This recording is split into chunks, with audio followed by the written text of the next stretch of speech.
Kami dari kelompok siswi kelas 95. Perkenalkan, nama saya Feliza Zafara. Nama saya Anissa Suprihatin. Nama saya Isa Maulidia. Nama saya Fizainida Putri. Nama saya Quinsa Zahra. Nama saya Misal Satriani. Nama saya Kasimutia. Nama saya Sista Kirana Dameca. Nama saya Nasyita Adilia Rahma. Nama saya Unzila Kairunisa. Nama saya Auliana Rahmadani. Nama saya Rizkia Putri Haryanti. Nama saya Diana Nagita. Nama saya Kiara Larasati. Nama saya Almira Junior Firdaus. Kami mendapatkan tugas membuat video tentang penyembelihan hewan kurban. Tolong disimak baik-baik. Wassalamualaikum warahmatullahi wabarakatuh. 3. Syarat-syarat berkurban. 1. Orang yang berkurban, yaitu muslim kurban, hanya berlaku oleh umat Islam berakal dan balik. Orang yang berkurban harus memiliki akal sehat dan sudah dewasa. Mampu secara finansial, orang yang mampu secara ekonomi, yakni memiliki kelebihan harta serta memenuhi kebutuhan pokoknya. 2. Hewan yang dikurbankan. Jenis hewan, hanya hewan tertentu yang boleh dijadikan kurban, yaitu kambing, domba, sapi, kerbau, atau unta. Usia minimal hewan harus cukup umur. Kambing atau domba minimal 1 tahun, atau domba berusia 6 bulan yang sehat dan gemuk. Sapi atau kerbau minimal 2 tahun, unta minimal 5 tahun. Sehat dan tidak cacat. Hewan harus bebas dari penyakit cacat atau kurus, seperti tidak buta, pincang, atau memiliki bagian tubuh yang rusak. Waktu pelaksanaan kurban dilakukan pada tanggal 10 sampai 13 Hijjah atau hari raya Idul Adha dan hari-hari tasyrik. Penyembelihan harus dilakukan setelah sholat Idul Adha. Kurban dilakukan semata-mata kata Allah, bukan untuk pamer atau tujuan duniawi lainnya.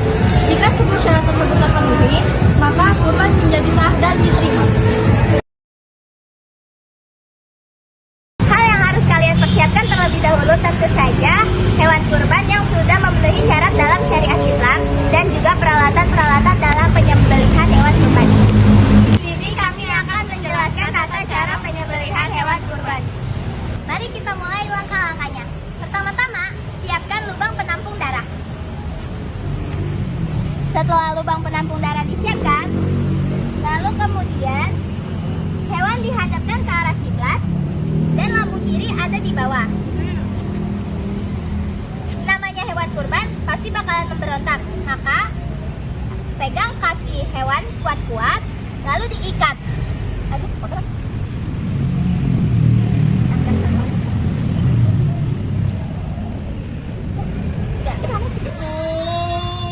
setelah selesai diikat, pastikan kalian mengikat hewan kurbannya dengan sangat kuat.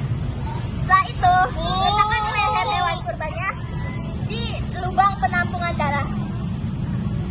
Setelah itu, baca niat untuk menyembelih hewan kurban. Bismillahirrahmanirrahim. Allahumma hadzi bika wa ilaika fataqabbal minni ya karim. Setelah membaca niat, ucap basmalah, lalu bersalawat Nabi. Setelah itu, takbir sebanyak 3 kali. Bismillahirrahmanirrahim.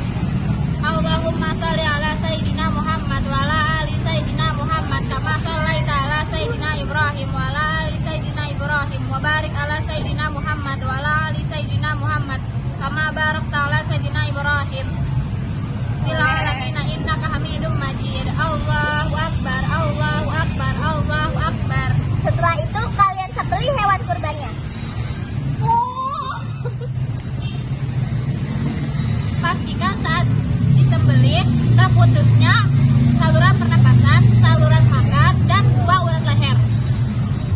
Setelah selesai disembelih, hewan kurban siap untuk diproses atau diolah. Bisa sampai diolah juga tidak masalah. Setelah itu, kalian bisa membagikannya ke fakir miskin atau yang membutuhkan.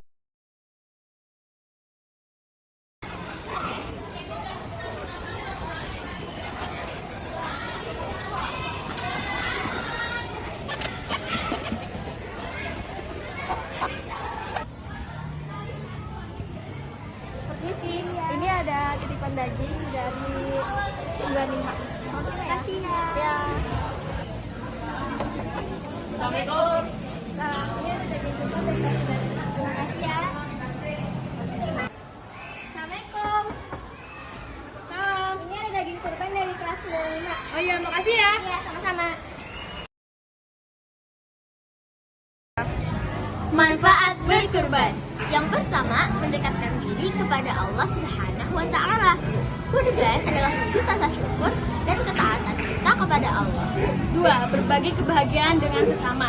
Daging kurban dapat dinikmati oleh mereka yang membutuhkan sehingga mereka menikmatinya rezeki. 3. Menumbuhkan rasa peduli. Kita belajar untuk lebih peduli terhadap orang lain dan tidak hanya fokus pada diri kita sendiri. 4. Menghapus dosa.